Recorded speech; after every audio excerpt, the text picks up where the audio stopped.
Hello guys, welcome back to our channel Go Euro Info. तो पहले तो मैं आपसे माफ़ी मांगना चाहता हूँ कि मैंने काफ़ी देर से वीडियो अपलोड नहीं की बिकॉज़ मैं बिज़ी चल रहा था। मेरे एग्ज़ाम थे, सेमेस्टर ख़त्म हो रहा था। काफ़ी स्ट्रेस में था, काम भी साथ-साथ कर रहा था। तो अब सेमेस्टर ख़त्म हो गया है और मोर इम्पोर्टेंटली अभी पढ़ने का तरीका समझ आ गया है कि यूरोप में आपको कैसे पढ़ाई करनी है। तो पर काफ़ी ईमेल्स आते थे और मैं काफ़ी हैरान रहता था कि बिकॉज़ मेरा चैनल अभी 5 या 600 सब्सक्राइबर हैं इसके। तो बट ईमेल्स आती रहती है और मुझे काफ़ी अच्छी महसूस होता है कि आप मेरे कंटेंट को लाइक करते हो। बिकॉज़ और मेरा कंटेंट भी ऐसा अनफ़िल्टर्ड कंटेंट होता है मैं ज़्यादा कोई स्क्रिप्ट नहीं, कोई मतलब कुछ नहीं है और मैं अपना प्रीवियस पर्सनल एक्सपीरियंस शेयर कर रहा हूँ बिकॉज़ जब मैं एप्लीकेशन कर रहा था, तो मैंने खुद से एप्लीकेशन की और मैंने कहाँ-कहाँ अप्लाई किया, उन सारी कंट्रीज़ को मैं टच करता हूँ अपनी वीडियोज़ में।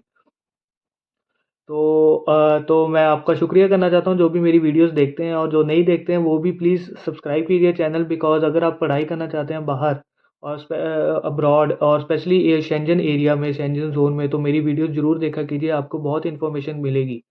और मैं पहले भी कहता हूँ प्लीज़ अब कंसल्टेंट्स के पास ना जाइए, ट्रैवल एजेंट्स के पास ना जाइए, तो वो सिर्फ़ आपके पैसे, आपका टाइम ख़राब करते हैं। आपको कुछ नहीं करना है, एक अच्छी यूनिवर्सिटी ढूँढनी है, किसी भी कंट्री में आपकी कोई भी कंट्री जाना चाहते हो। आपने उसके जो इंडिया में हम जो करते हैं कि कोई भी दिल्ली यूनिवर्सिटी होगा, उसके पोर्टल पे डॉक्यूमेंट्स अपलोड करते हैं, यहाँ पर भी हमने डॉक्यूमेंट्स ही अपलोड करने हैं और कुछ नहीं करना। तो बस यही कहना चाहता हूँ पर आज का मैं टॉपिक जो कर रहा था कि मैं काफ़ी ज़्यादा ऑनलाइन देख रहा था कि आजकल इसकी बहुत ज़्यादा चल रहा है कि कंसल्टेंट्स आजकल ईस्टर्न यूरोपियन कंट्रीज़ को बहुत प्रमोट कर रहे हैं। ईस्टर्न यूरोपियन मेरा मतलब मैं 4 स्पेसिफिकली टारगेट करूँगा स्लोवाकिया, स्लोवेनिया, पोलैंड और हंगरी। तो आजकल इनकी काफ़ी ज़्यादा पॉपुलर हो रहे हैं बिकॉज़ ये सस्ते हैं मुल्क एंट्री शेंजन एरिया में एंट्री करने के लिए अच्छा है। बट आज मैं टॉपिक को स्टडी कर रहा हूँ जो रियल स्टूडेंट है, जो पढ़ना चाहता है उसके पास मतलब पढ़ाई है पीछे इंडिया से तो क्या उसे इन मुल्कों में मतलब इन कंट्रीज़ में आना चाहिए कि नहीं? तो पहले तो मैं इन कंट्रीज़ को इंट्रोड्यूस करूँगा कि ये स्लोवाकिया, स्लोवेनिया, हंगरी, पोलैंड जो है वो ईस्टर्न यूरोप में आते हैं, कंसिडर किया जाता है।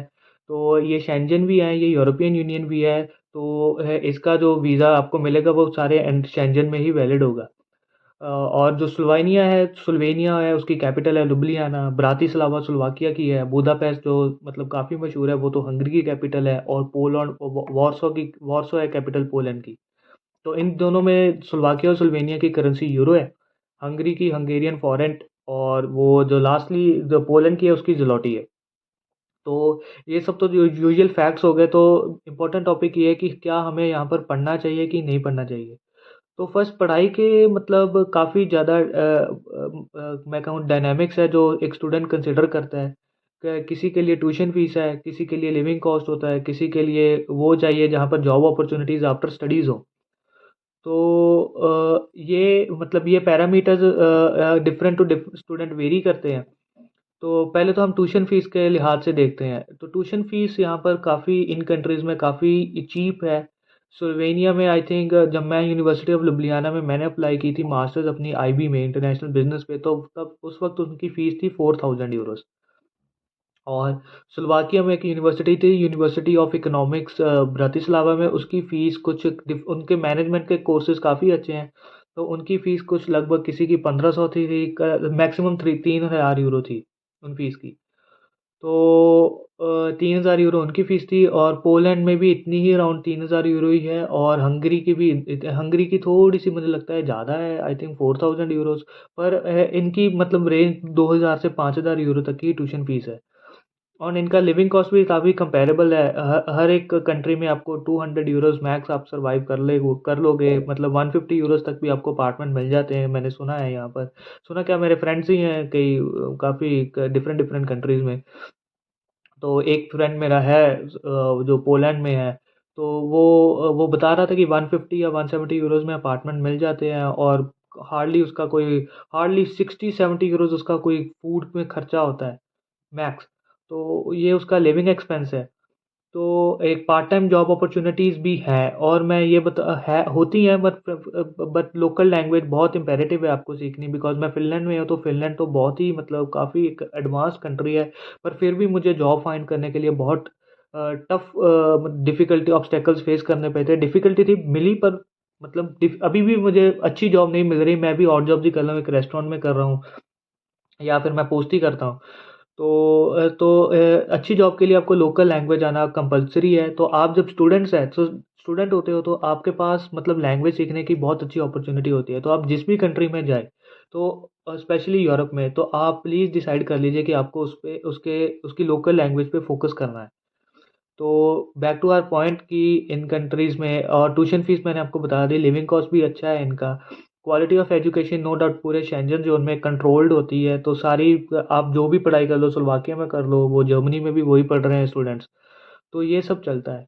तो पर मेरा पॉइंट है कि एक जो स्टूडेंट जो रियली पढ़ना चाहता है और वो फ्यूचर में सेटल होना चाहता है, क्या इन कंट्रीज़ जो कि Poland, Slovenia, Slovakia, Hungary, Latvia, Lithuania में, एस्टोनिया में आना चाहिए तो नहीं।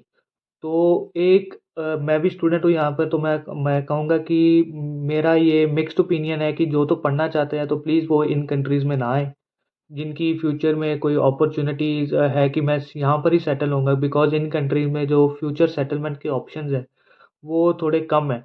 पोलैंड में है, पोलैंड में वॉर्सो में आइए, वॉर्सो में तो बहुत अच्छी, बहुत मतलब एडवांस्ड इकॉनमी हो रही है वो, तो वहाँ पर तो आइए, पोलैंड में ज़रूर आइए। पोलैंड का वीज़ा सिस्टम रिजिड है, वो आप अगर उसके थ्रू हो सकते हो तो वॉर्सो में, अगर आप पोलैंड में होगे तो पोलैंड में आप सेटल हो सकते हो, no doubt. But Slovakia, Slovenia में भी सेटल हो सकते हो, बट उनके इतने ज़्यादा सेटलमेंट्स पॉलिसी अभी है नहीं। स्लोवेनिया का भी प्रोसेस, वीज़ा प्रोसेस फिनलैंड जैसा ही है, रेजिडेंस परमिट कार्ड ही आता है उनका। बट यहाँ पर अभी सेटलमेंट ऑप्शंस अभी कम है पर कम हो रहा है, मतलब बढ़ रहे हैं ये सब। तो हंगरी का भी यही सीन है, हंगरी का भी मतलब मैं अब पढ़ाई के लिए ठीक है, बहुत अच्छी है, मतलब उनका एक स्कॉलरशिप थी स्टाइपेंड हंगेरिकम, जो मैंने भी अप्लाई की थी पर मैं रिजेक्ट हो गया था बिकॉज मैंने अपना मेडिकल सर्टिफिकेट अपलोड नहीं किया था। तो वो तो मतलब आपका पूरा ट्यूशन फीस, आपका ट्रैवलिंग कॉस्ट भी कवर करता है। तो उस अगर आपको वो स्कॉलरशिप लगती है तो बिल्कुल हंगरी जरूर आइए, बिकॉज पढ़ाई कीजिए, मुफ्त में पढ़ाई कीजिए, देखिए पूरा यूरोप घूमिए, कहाँ कहाँ है। और बट मुझे मुझे इन कंट्रीज़ में सबसे बेस्ट कंट्रीज जो लगती है, मैं अब बताऊंगा आपको कि मुझे चेक रिपब्लिक अच्छी लगती है। क्यों लगती है? बिकॉज यहाँ पर, वहाँ पर जॉब अपॉर्चुनिटीज़ भी हैं, अनएम्प्लॉयमेंट सबसे कम है वहाँ पर, पूरे यूरोप में अराउंड 2%। सैलरीज उतनी नहीं है, आई थिंक 25,000 चेक क्रोन्स हैं वो, मुश्किल से लाइक 1,000 यूरोज होती हैं Mac per month. But living cost भी हिसाब से उतना ही है, पर कई बंदे 35,000 करोड़ कमाते हैं, कई 650 भी कमाते हैं, कई सब। अर्निंग की किसी भी कंट्री में कोई लिमिट नहीं है। बट मिनिमम मैं ज़रूर बताऊंगा कि मिनिमम आपको 1000 टू 1200 आप चेक रिपब्लिक में अप्लाई कर सकते, मतलब कमा सकते हैं। और मैं यही कहूँगा कि मुझे ये कंट्री इन सबसे बेस्ट लगती है, ये ईस्टर्न यूरोप बेल्ट में। और चेक रिपब्लिक में अप्लाई कीजिए बिकॉज वहाँ पर सेटलमेंट ऑप्शन है, बिजनेस अपॉर्चुनिटीज़ है, काम है। तो और ये चेक रिपब्लिक थोड़ी इकोनॉमी वाइड है, उसकी बड़ी है।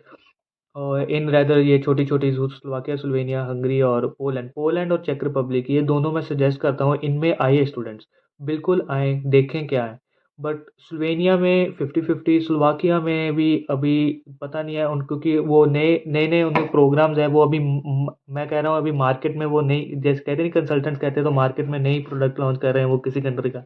तो वो भी वो नए हैं, नए नए स्टूडेंट्स आने शुरू हुए हैं वहाँ कंट्रीज़ में, स्लोवाकिया और स्लोवेनिया में। अभी उनका रिस्पांस कैसा है अभी कुछ नहीं कह सकते।